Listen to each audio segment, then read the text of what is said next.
Marie-France Irigoyen, bonjour. Vous êtes psychiatre et psychanalyste. Aujourd'hui, vous publiez aux éditions des presses universitaires françaises, dans la collection Que sais-je, le harcèlement moral au travail.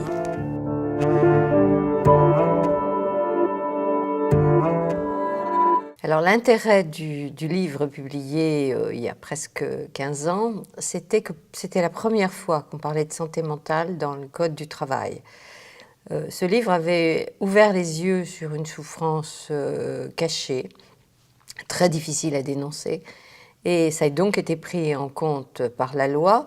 Alors il y a eu évidemment un effet pervers qui était que assez rapidement, d'autres cas se sont présentés se disant victimes de harcèlement moral, et parce que en mettant l'accent sur le harcèlement moral, on levait d'autres souffrances au travail qui n'étaient pas dans le cadre de la loi.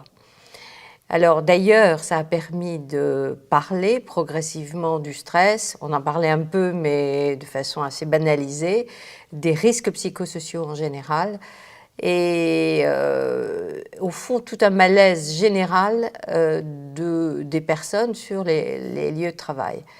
Alors ce qui a changé, c'est que dans un premier temps, il y a eu donc cet emballement médiatique sur le harcèlement moral, qui est passé ensuite un emballement sur le stress et maintenant une banalisation du burn-out, où maintenant tout le monde est victime de burn-out.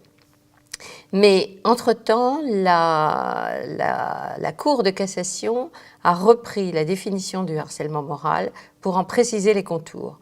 Alors, à la fois pour définir qu'effectivement on peut harceler sans le faire exprès, les différents points qui étaient déjà dans le texte, dans le premier texte, mais aussi en élargissant la notion de harcèlement moral au harcèlement managérial. C'est-à-dire que maintenant, il peut être considéré comme du harcèlement le fait d'avoir des méthodes de management qui amènent les gens, qui ont pour objet ou pour effet d'amener les personnes à souffrir physiquement, moralement ou une atteinte à leur dignité. Donc il y a un élargissement certain de la loi sur le harcèlement moral, je précise aussi avec une obligation de prévention. Donc en fait, il y a quand même beaucoup de changements, même si il y a encore beaucoup à faire.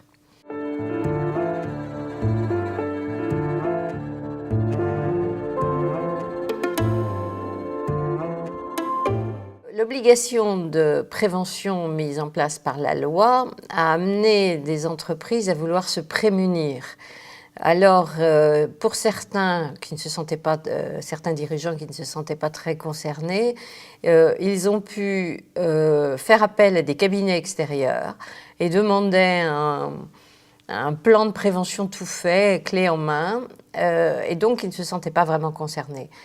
Alors, je crois qu'il est très clair que la prévention des risques psychosociaux, puisque la prévention du harcèlement, c'est la même chose que la prévention des risques psychosociaux, mais ce n'est pas suffisant de faire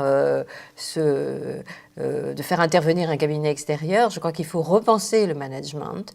Il faut s'interroger sur la façon dont ça se passe. Il faut écouter les personnes. Et pas simplement les aider quand on sent qu'on peut avoir des ennuis si jamais il y a une plainte. Alors, on sait un peu mieux comment ça se met en place, le harcèlement, mais je crois qu'il faut aller au-delà de ça, il faut réfléchir sur qu'est-ce qui se passe quand on met des personnes ensemble, qu'est-ce qui peut amener les personnes à déraper, en quoi le management peut être destructeur, voire même pervers, et comment protéger donc les personnes. C'est quelque chose qui est vaste, mais il faut pas renoncer.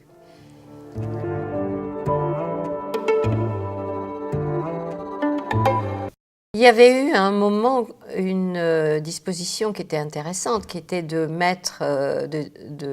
dénoncer en rouge, en orange ou en vert les entreprises qui avaient mis en place des bonnes pratiques, on va dire. Je crois que c'est resté sur le site du gouvernement, ça a dû rester une demi-journée et ça a été censuré.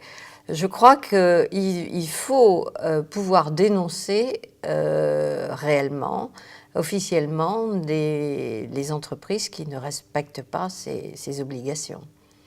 Alors, il y a aussi des améliorations à apporter à la loi.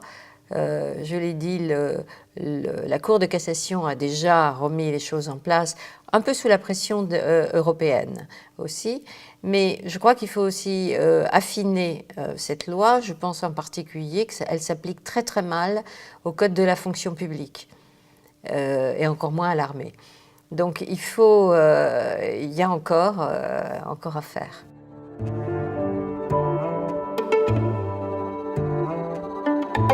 Alors, dans la fonction publique et encore plus dans l'armée, ce sont c'est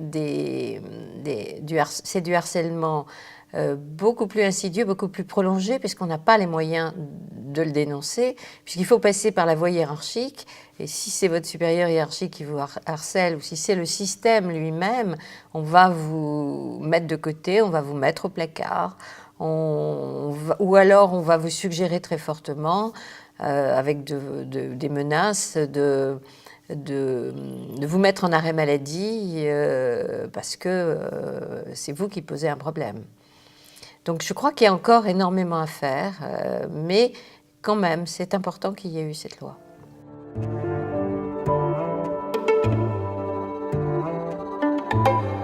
Actuellement, on voit réellement une aggravation de cas de harcèlement moral, de cas de burn-out, mais il y a souvent une confusion qui est faite entre les deux, et je crois que cette confusion, de la part de certaines organisations, de certaines entreprises, cette confusion est entretenue d'une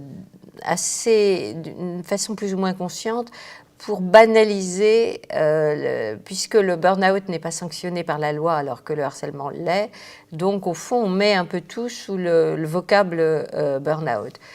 Actuellement, on voit une aggravation. Je vois arriver des cas graves, de plus en plus graves, avec au fond une sorte de préparation psychologique au niveau du management où on met la pression sur les personnes jusqu'à ce qu'elles finissent par considérer que c'est normal, que ça se passe partout comme ça et que si on veut garder son emploi, on n'a pas le choix. Et là, il peut y avoir des enjeux personnels de personnes qu'on peut déréguler, je dirais, et qui amènent des harceleurs s'en prendre à quelqu'un parce que la personne aura été affaiblie par le système global de management préalable. Alors, réellement, il y a une aggravation actuellement. L'aggravation est liée incontestablement à la crise économique, à la fragilité. Les gens ont peur de perdre leur emploi, les gens sont fragilisés généralement par tout ce qui se passe dans la société. Et au fond, cette inquiétude ambiante amène à supporter des choses qui ne sont pas supportables.